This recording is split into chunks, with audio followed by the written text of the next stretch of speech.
Mr. Murray, welcome to the July market update. And hey, July was a bit of a mixed match kind of month, right? June, arguably one of the best June we ever had, was on fire. Headlines on the newspapers, on TV, the market is picking up, which it has, being all frank with you, but then July had a little bit of a slowdown. Sure, it did. Interesting. We ended up listing really strongly towards the back end of this month, but yeah, sales-wise, I don't know, we were figuring that after school holidays, maybe things would resume the way they'd left off in June, but we didn't quite see that. But that's not to say things haven't improved, Diego. They've not, and if you look some headlines, there has been, especially in South Auckland, which we don't cover as much as other parts of Auckland, there has been certain parts of Auckland that have been on fire. Now, overall, the property prices in June, because we only go in month by month, for the second time in a row, they've gone up in Auckland. So in May, they came up 0.5%. In June, they've come up 1.5%. So the trend is there. If in July, property prices come up for the third time in a row, and we'll find out next month,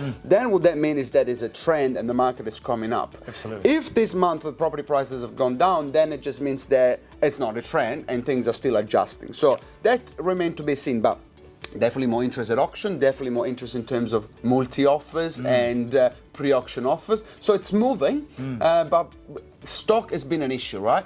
Absolutely, stock has been an issue, but that sort of takes me back to what Diego was just talking about, the word auction. Guys, if the people are, let's be honest, people have mixed opinions about auctions, would you agree? Yep.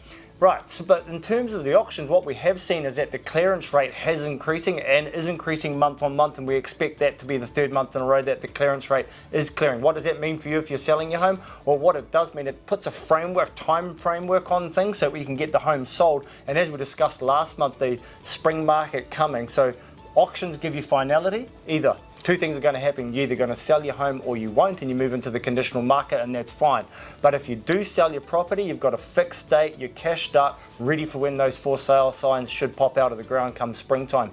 But we're yet to see the auction numbers come through for July, but my suspicion is, Diego, like yours, that we'll see these increased rates under the hammer still improving. I reckon it'll be 40 to 50%. I'm tracking Grey, White, Baileys, Barfoot, and obviously Harcourts, and it's always between the high 30s to 50% success rate week by week. So we'll see at the end of the month what it will be, but half the auction more or less are selling under the hammer, which is a big increase from what happened in 2022, where, hey, it was maybe 1 out of 10 that sold at the hammer. Absolutely. And an interesting statistic, if you can stick with me, is so the median time on days on the market is 42 currently, and you have about a 50% chance of getting it sold. However, same numbers apply. 28 days, you've got more than a 50% chance of getting sold based on that auction clearance rate. That might sound like a whole lot of bunch of numbers, but if you actually re-watch this, you might get what I'm saying.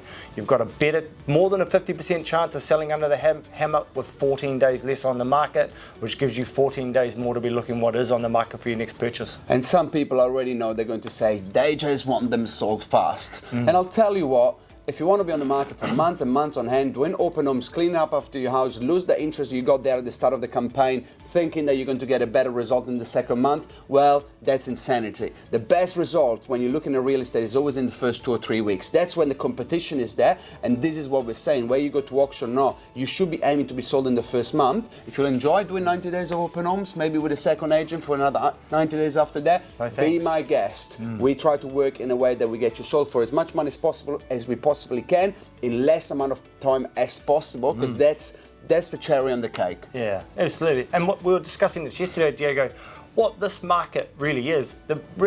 First of all, real estate market in Auckland in New Zealand has been on a wild ride for the last 18 months. This winter is a normal winter market with less stock around, same side of buyers. What does that mean? I think with the return of a normal winter market, we're probably seeing more stable times in real estate in general. It went up and then it went down. That's not normal like that. It normally has a steady line of growth and then a slight line of decline.